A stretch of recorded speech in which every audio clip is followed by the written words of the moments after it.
Then you press and hold it to start. Welcome to Bacon's Lodge, where I will build many things, fix even more, and try to make it an adventure along the way.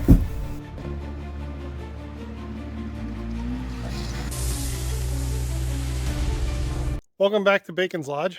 Today we're going to be doing some maintenance on the snowmobiles here. As you can see, it's the 2nd of December here, and we actually have snow. I believe this is more snow than we had the entire 23-24 winter, which is amazing. So hope we'll actually be able to get to use these things this winter. This one is going to go over to the lodge's garage, and we're going to be changing some body panels on it and doing some other maintenance on it. This is the sled shed. This is the first time I brought you guys down here. You'll see in a second why it's called the sled shed. In here is where we store all our sleds, of course. My sled, it's a 2018 Skidoo. The battery died on it this summer, and I want to change it before it gets too cold.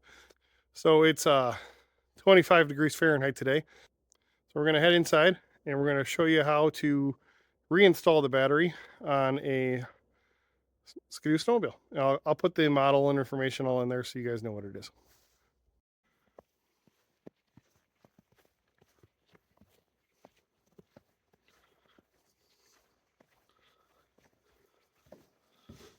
A little smoky because I just drove that one out.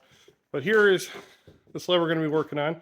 It's a 2018 Skidoo Grand Touring 1200 Fortec. I believe it's the lower version of the two. There was two options here. I don't know what the LE or whatever it is. And then here we are. I think this is going to probably be the best angle to show you me putting this back in.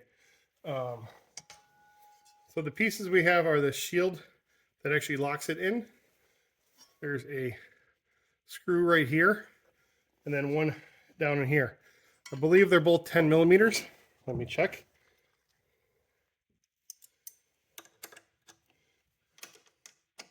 They are. The inside one in here, if you had a ratcheting end, opening box end, it'd be easier. This is what I have today, so this is what we're going to use. I do recommend when you reinstall them that you put in a pigtail for a battery tender. They tend to last longer. This one, I don't know. All the other sleds we bought are the same era. The batteries seem to be okay. This one happened to die. It's been on a tender its whole life, so I don't know why, but we got a new one, so we're going to put it in there.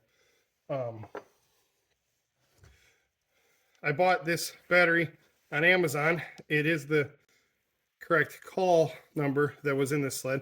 It's a generic brand, but I believe they're all made at the same place in China.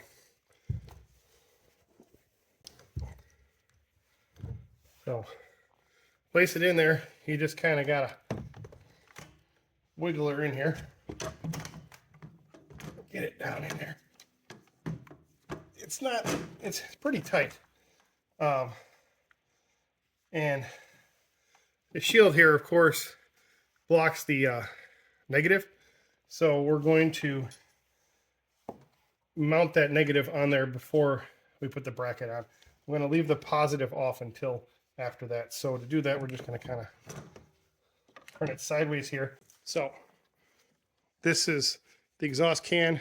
The battery is right here where you just saw it, and that's the back. So the negative terminal is down here. There's a small ground wire that just goes straight down to the bottom there. So I got that one in there. Wiggle this in real nice and tight. And this is the shield. Kind of hard to see because it's close up. It has to go in there to mount it in. Down in here is where that other screw is I told you, or bolt. So I'm going to pull it out. And then the top one up here, this one has a washer on it, so you got to make sure you don't lose that washer.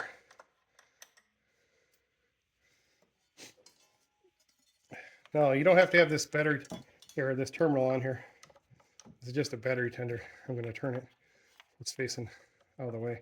I'm leaving it in there because that way it holds the bolt in there at this while I'm working on this. So then we got to push this shield over. Get it over to the top. And then get it in place. See, on the other side of the grounding screw, there's an open hole. That's where the bolt is going to go. So I got it in there. I'm not going to lie to you and say it's easy and that there was no swearing involved You got to kind of wedge your hand in here like this and then fiddle around until you get it in there. I got to tighten it up now. So I was wrong before. You do need a 10mm ratchet. I couldn't get it to work with the opening box end. I don't know how to do this.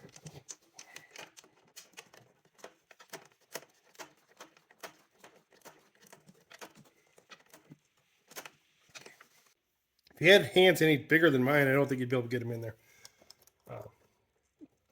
And then here's the other bolt that goes in here. So this one has a little washer on it. Make sure you don't lose that washer. And then you're just going to kind of squeeze it down and get this started. I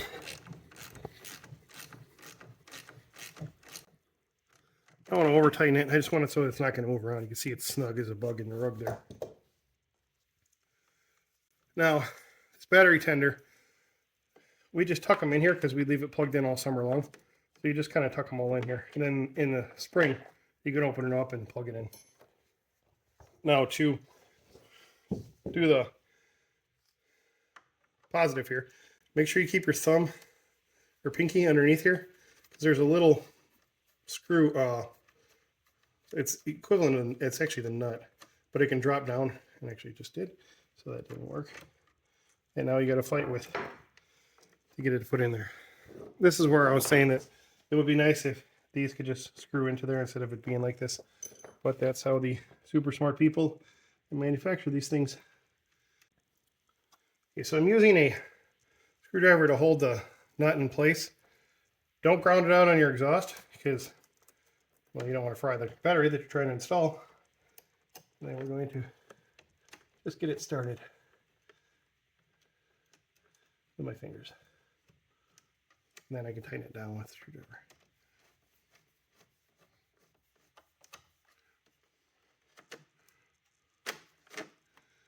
I'm going to try to keep that close to the same orientation so I can try to get this boot around.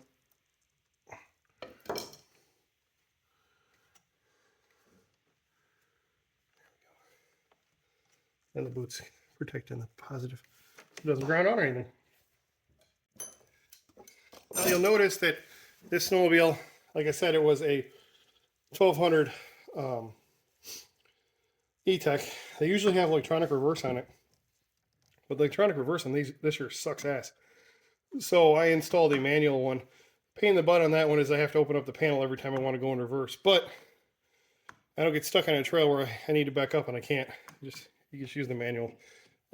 It was a couple $100 to switch this all over because you got to buy all the linkage and stuff, but it works way better now. Let's see if it's going to work now. Down there. Now that we got the battery all installed, we're going to come up here and see if we can't get this thing fired up. Right down. And then pull up on the kill switch. Make sure your tether's on. I like to press that and let go of it so it can prime the fuel pump. Then you press and hold it to start. And now we got it running. We're going to let it warm up for a few minutes. I'll put the side panel back on it and then I'll take it out for a second to see how it runs. Okay, I got it all warmed up now.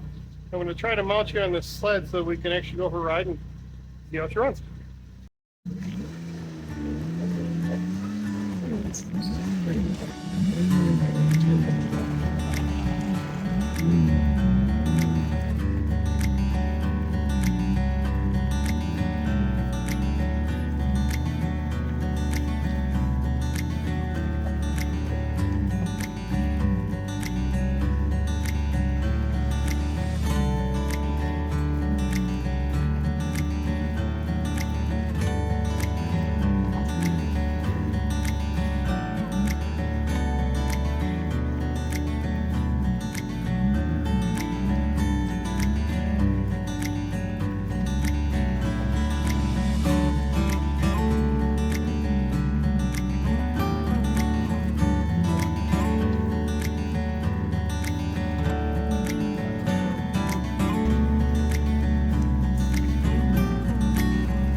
Now, I will fully admit that there's not enough snow out there to be riding around, but that sled hasn't moved out of this sled shed in over a year because we didn't get any snow last year we're driving on. So that'll be it for this video. It's just a short extra video for this week. I do like the fact that I was able to put that in there. I've had to look up how to install batteries and remove batteries. I remember I actually had to look up how to remove that battery this spring. So maybe somebody can find it helpful. Once again, thank you for watching. I appreciate it. I'll see you next time.